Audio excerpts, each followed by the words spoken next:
जय हिंद दोस्तों, आप सभी का मार्गदर्शन साइंस क्लास में स्वागत है। हम जा रहे हैं 10th क्लास का जो तीसरा इकाई है ज्योग्राफी का, जिसका नाम है निर्माण उद्योग। तो निर्माण उद्योग की बात किया जाए तो इसको अभी हम देखेंगे, इसमें क्या क्या चीज़ें हैं उसको समझने का प्रयास करेंगे। तो आइए समझते हैं। देखिए, यह जो सेशन चला रहे हैं यूट्यूब पर, यह मैट्रिक एग्जाम के लिए एकदम इम्पोर्टेंट है।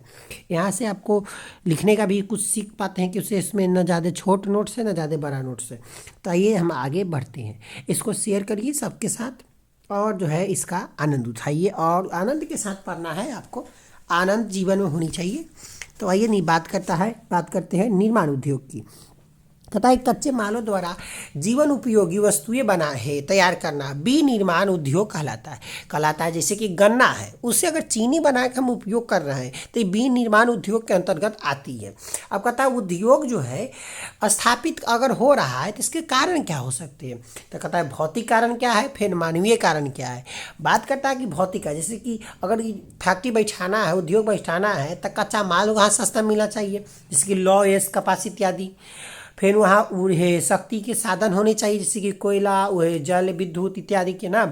फिर जल की आपूर्ति होनी चाहिए, उपयुक्त जलवायु होनी चाहिए। सब भौतिक कारक है। मानवीय कारक में क्या होते हैं कि सस्ते मजदूर मिलने चाहिए, बाजार की उपलब्धता होनी चाहिए, परिवहन होनी चाहिए, पूंजी होनी चाहिए, सरकार की नीतियाँ अच्छी होनी चाहिए, तब जाके उद्योग फले फूलेगा। कहता है वर्गीकरण के आधार पर क्या क्या है, इसके आधार पर बांट सकते हैं उद्योग को। तो कहता है श्रम, लेबर के आधार पर अगर हम बांटे तब बड़े उद्योग होते हैं, फिर मध्यम उद्योग, फिर छोटे उद्योग। बड़े उद्योग जैसे कि लोहा इस्पात कंपनी हो जाए का फैक्ट्री हो जाएगा, उसी प्रकार सूती वस्त्र का हो जाएगा। छोटे उद्योग में हस्तशिल्प हो जाएगा। मध्यम उपयोग में जैसे कि साइकिल उद्योग हो जाएगा, मध्यम उपयोग। कच्चे माल के आधार पर अगर बात किया जाता है भारी उद्योग होता है और हल्के उद्योग। भारी उद्योग जैसे लोहा इस्पात भारी उद्योग होगा, और हल्का जो होता है इलेक्ट्रॉनिक्स उपयोग जो है उद्योग जो है ये क्या हो जाएगा, हल्के उद्योग के अंतर्गत। फिर सार्वजनिक उद्योग की बात किया जाए तो स्वामित्व के आधार पर बात करें तो सार्वजनिक उपयोग और सहकारी और निजी उद्योग आ जाएगा। उसी प्रकार से बात किया जाए कि सार्वजनिक जैसे पब्लिक सेक्टर इसे कहा जाता है। देखिए दोस्तों, अब बात जाती है स्वामित्व के आधार पर है उद्योगों का वर्गीकरण। तो स्वामित्व के आधार पर अगर देखें तो स्वामित्व के आधार पर पहला आता है सार्वजनिक, दूसरा आता है आपका सहकारी, और तीसरा आता है निजी। सार्वजनिक क्षेत्र, देखिए सार्वजनिक क्षेत्र किसे कहते हैं, जैसे कि प्राइवेट पब्लिक कंपनियां जो है, जैसे कि सरकार की जो कंपनियां हैं उसको हम सार्वजनिक क्षेत्र की कंपनियां कहते हैं। लोहा इस्पात का भी, तारापुर इत्यादि। कहता है बाकी सहकारी, जैसे कि इसमें सरकार का भी और प्राइवेट लोगों का भी अगर हाथ है तो इस तरह सहकारी कहलाए। बात करता है कि निजी उद्योग टिस्को, जैसे कि टिस्को जो कंपनियां प्राइवेट कंपनियां, उसी को हम प्राइवेट उद्योग या प्राइवेट निजी उद्योग कहते हैं। आगे बात आती है कच्चे माल के स्रोत के आधार पर बात करता है कि कृषि आधारित उद्योग क्या है, तो सूती वस्त्र है, चीनी है, ये कृषि आधारित उद्योग है। फिर कहता है खनिज आधारित उद्योग, जैसे कि लोहा हो गया, इस्पात हो गया, एल्युमिनियम हो गया, यह है आपका क्या, खनिज आधारित उद्योग। अब बात करते हैं सूती वस्त्र उद्योग का विशेष जो उद्योग है उसको हम बात करेंगे। तो आइए देखते हैं सूती वस्त्र उद्योग। कहता है सूती वस्त्र उद्योग का प्रथम से सफल मिल जो बैठा था 1854 ईस्वी में मुंबई के कवास जी नाना भाई डाबर के द्वारा स्थापित की गई थी। नाम क्या था, मुंबई में हुआ था 1854 में है, और मुंबई में कवास जी नाना भाई डाबर के द्वारा। कहता है प्रमुख उत्पादक क्षेत्र जो थे कहाँ है, महाराष्ट्र है, मुंबई सोलापुर है, गुजरात है, अहमदाबाद सूरत है, पश्चिम बंगाल है, हुगली और कोलकाता है, तमिलनाडु है, चेन्नई और कोयम्बटूर है, उत्तर प्रदेश में कानपुर और वाराणसी देखने को मिलता है। बात करता है कि भारत का मैनचेस्टर अहमदाबाद को कहा जाता है, उत्तर भारत का मैनचेस्टर कानपुर को कहा जाता है, और दक्षिण भारत का मैनचेस्टर कोयम्बटूर को कहा जाता है। जैसे सूती वस्त्र का जहाँ उद्योग विशेषकर होता है उसे मैनचेस्टर कहा जाता है, जैसे कि अहमदाबाद को, उत्तर भारत का कानपुर को, और दक्षिण भारत का कोयम्बटूर को कहते हैं। आगे सवाल आता है कि आगे क्या बात करता है कि मुंबई तो सूती कपड़ों की राजधानी कहा जाता है ना, कॉटनोपोलिस कहा जाता है, कॉटनोपोलिस ना, सूती वस्त्रों की राजधानी क्या किसे मुंबई को कहते हैं। बात करता है जूट या पटसन उद्योग की बात कर रहा है। जूट के निर्यात में भारत का स्थान विश्व में द्वितीय स्थान पर, जूट बेचने में भारत द्वितीय स्थान पर है। जूट के क्षेत्र देखने को मिलता है तो पंजाब में है, पश्चिम बंगाल में देखने को मिलता है हुगली नदी के पास। आंध्र प्रदेश में मिलता है कावेरी कृष्णा नदी के डेल्टा पर, और बिहार में कटिहार पूर्णिया में। अब बात है चीनी उद्योग। कहता है कि भारत विश्व में चीनी उद्योग में गुड़ और खंडसारी प्रथम स्थान पर रखता है। आधुनिक चीनी उद्योग का विकास 1903 ईस्वी में बिहार के सारण जिले मढ़ौरा में हुआ था। कहता है मुख्य उत्पादक क्षेत्र जो था महाराष्ट्र था, उत्तर प्रदेश था, आंध्र प्रदेश था, कर्नाटक था, तमिलनाडु था और बिहार था। आगे बात करता है कि दक्षिण भारत की ओर से चीनी उद्योग के स्थानांतरण के कारण क्या क्या थे। उपयुक्त मिट्टी था, आर्द्र जलवायु थे, गन्ने में अधिक रस की मात्रा है, सहकारी समितियां भी चीनी उद्योग को बढ़ावा देने में सहायक है। बात करता है चीनी उद्योग की समस्या। चीनी उद्योग की समस्या कहता है कि पारंपरिक तकनीक, विद्युत आपूर्ति, परिवहन और अल्पकालीन दशाएं, इतना चीज अगर होगा तो आप चीनी उद्योग की समस्या जो है खत्म हो जाएगी। बात करता है उपभोक्ता उद्योग। वैसे उद्योग जिनमें तैयार माल का उपयोग उपभोक्ता सीधे तौर पर करते हैं, जैसे कि कागज और सीमेंट उद्योग, जैसे कि ऊनी वस्त्र उद्योग की बात करता है। इसके प्रमुख क्षेत्र देखिए, पहले पंजाब है, लुधियाना, धारीवाला, और जो है महाराष्ट्र, मुंबई और उत्तर प्रदेश है। कहता है पश्मीना ऊन बकरियों की बाल से बनता है, पश्मीना बड़ी फेमस है। अंगूरा ऊन खरगोश के बाल से, रोए से प्राप्त होता है और भेड़ से भी प्राप्त होता है। पश्मीना बकरी से याद रखिएगा, और अंगूरा खरगोश के रोए से प्राप्त होता है। आगे कहता है कि रेशमी वस्त्र उद्योग की बात किया जाए, प्रमुख जो क्षेत्र थे कर्नाटक है, बेंगलुरु, मैसूर में। कहता है कि पश्चिम बंगाल में मुर्शिदाबाद है, और जम्मू कश्मीर में श्रीनगर को फेमस दिखा गया है। कहता है लौह इस्पात उद्योग। बात करता है लौह इस्पात उद्योग एक आधारभूत उद्योग है। आधुनिक लौह इस्पात उद्योग का विकास 1874 ईस्वी में पश्चिम बंगाल के कुल्टी नामक स्थान पर हुआ है। 1907 ईस्वी में कहता है साक्षी जमशेदपुर झारखंड नामक स्थान पर Tata iron and steel company TISCO की स्थापना की गई है।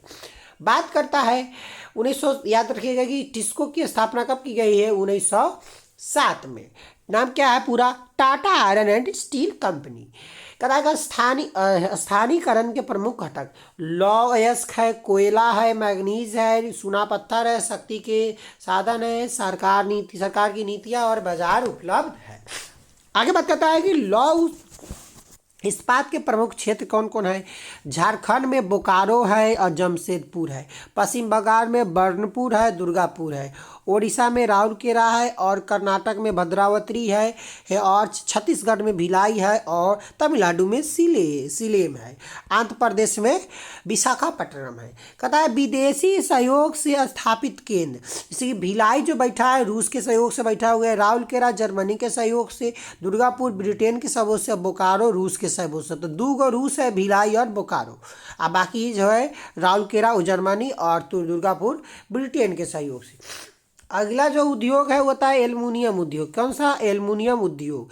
एल्युमिनियम उद्योग मुख्यतः इसका अयस्क जो है बॉक्साइट है। क्या है, अयस्क जो है बॉक्साइट है।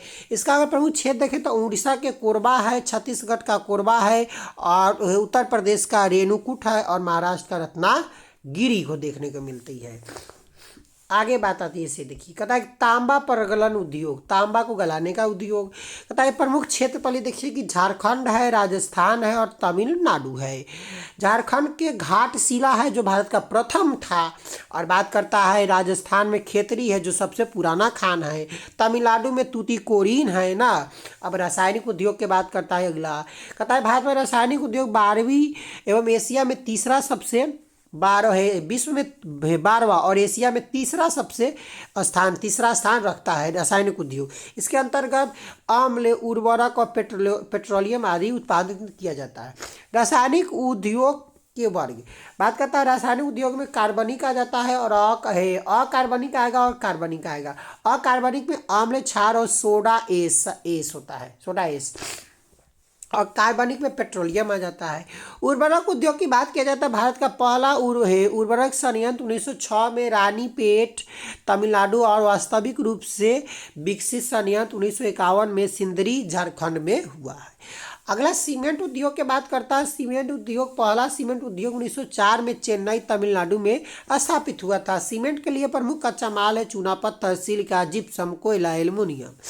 सीमेंट के प्रमुख क्षेत्र जो है मध्य प्रदेश है, बिहार है, राजस्थान है, बिहार के डालमिया नगर है, झारखंड है और छत्तीसगढ़ है। नेतवा के चक्कर में डालमिया नगर बर्बाद हो गया है। आगे करता है तैयार माल आधारित उद्योग, जो तैयार माल है, जैसे कि रेलवे उद्योग की बात करता है। तो विद्युत संचालित जो चीज है, विद्युत संचालित चितरंजन पश्चिम बंगाल में कराई। लोकोमोटिव वक्स जो है, वक्स है ना, उसमें बनाया जाता है। फिर करा है डीजल चलित रेल इंजन वाराणसी DLW है, उत्तर प्रदेश में बनाए जाते हैं। एशिया सबसे पुराना रेलवे वर्कशॉप जमालपुर मुंगेर बिहार में है। रेल पहिया कारखाना सारण छपरा में है। आगे कहता है कि मोटर गाड़ी उद्योग, टाटा इंजीनियरिंग एवं लोकोमोटिव कंपनी लिमिटेड TELCO मध्य तथा भारी व्यापारिक वाहनों के मुख्य उत्पादक होते हैं। पोत निर्माण की बात करता है कि प्रमुख पोत निर्माण केंद्र है विशाखापट्टनम है, मझगांव है, मुंबई है, कोच्चि है, कोलकाता है। यहाँ पर पोत निर्माण क्या कार्य किया जाता है। अब वायुयान उद्योग की बात करता है कि वायुयान उद्योग का पहला कारखाना हिंदुस्तान एयरक्राफ्ट लिमिटेड बेंगलुरु 1940 में लगाया गया था। ध्यान रखिएगा कि भारत में वायुयान उद्योग लगा था हिंदुस्तान एयरक्राफ्ट लिमिटेड बेंगलुरु 1904 में लगाया गया था। आगे बात करता है तकनीकी एवं श्रमिक क्षमता आधारित उद्योग। कहता है फुटलूज स्वच्छंद उद्योग, ऐसा उद्योग जो कच्चे माल की बजाय कहीं भी स्वतंत्र रूप से स्थापित किया जा सकता है, उसी को फुटलूज उद्योग कहा जाता है। जैसे कि टेलीविजन, टेलीफोन, कंप्यूटर, होजियरी, खिलौना उद्योग इत्यादि। तो इस प्रकार के उद्योग के प्रचलित जो है इसका स्वच्छंद उद्योग के प्रमुख केंद्र बेंगलुरु में है। इलेक्ट्रॉनिक्स उद्योग की राजधानी कहा जाती है और सिलिकॉन नगर भी कहा जाता है, सिलिकॉन सिटी के नाम से। आगे कहता है कि मुंबई, कलकत्ता और लुधियाना है। कहता है भारत की अर्थव्यवस्था में उद्योग का योगदान कितना है। कहता है देश के सकल घरेलू उत्पाद में भी निर्माण का उद्योग लगभग 17% है। देखिए यह पहले का आंकड़ा है, याद रखिएगा किताब में ये अभी तक है 17%। वैश्वीकरण कहता है, देखिए एक शब्द आया कि वैसे ग्लोबलाइजेशन अंग्रेजी में कहेंगे या भूमंडलीकरण कहेंगे। देश की अर्थव्यवस्था को विश्व की अर्थव्यवस्था के साथ जोड़ना, मतलब कि आयात निर्यात को खुला करना ही। कहता है प्रत्येक देश का अन्य देश के साथ बिना किसी प्रतिबंध के पूंजी, तकनीक और व्यापारिक आदान प्रदान करना। ये में पूंजी भी होगा, तकनीक भी, व्यापारिक और बुद्धि का भी और मानव का भी, ऐसे कह सकते हैं। वैश्वीकरण का भारतीय अर्थव्यवस्था पर प्रभाव क्या है। विदेशी मुद्रा भंडार में वृद्धि होती है, रोजगार सृजन में अवसर मिलते हैं। बात करता है आगे कि क्रय शक्ति में वृद्धि होती है, रहन सहन के स्तर में भी वृद्धि होती है। लघु और कुटीर उद्योग का पर प्रतिकूल प्रभाव पड़ता है। उद्योग का पर्यावरण पर प्रभाव बात करता है। वर्तमान समय में उद्योग पर्यावरण का क्षरण एवं जल ध्वनि एवं मृदा प्रदूषण को पैदा कर रही है। कहता है भोपाल गैस त्रासदी हुआ था, इसमें मिथाइल आइसोसाइनाइड गैस रिसा हुआ था। यह 3 दिसंबर 1984 ईस्वी को भोपाल में घटित हुआ था। देखिए ये सब क्वेश्चन दिया है जो आपके लिए VVI, तो मान लीजिए कि VVI है। तो यहाँ पर हम इस चैप्टर को द एंड करते हैं कि यह चैप्टर आपका समाप्त था, लेकिन हम आपके साथ एंड नहीं हो रहा है, खत्म नहीं हो रहा है, ना समाप्त हो रहा है। अब हम मिलेंगे नए वीडियो में। आज के लिए इतना ही। आपको देखना है तो अगले वीडियो के लिए इंतजार करिए और कमेंट करिए कि आपको अगर ये आपको हेल्पफुल लग रहा है तो आप इसे कमेंट में करिएगा, और इस पर सारा विषय का हम बनाकर धीरे धीरे अपलोड कर देंगे। तो जय हिंद, जय भारत। चलिए अब मिलते हैं अगले वीडियो में। आज के लिए इतना ही। जय हिंद, जय भारत।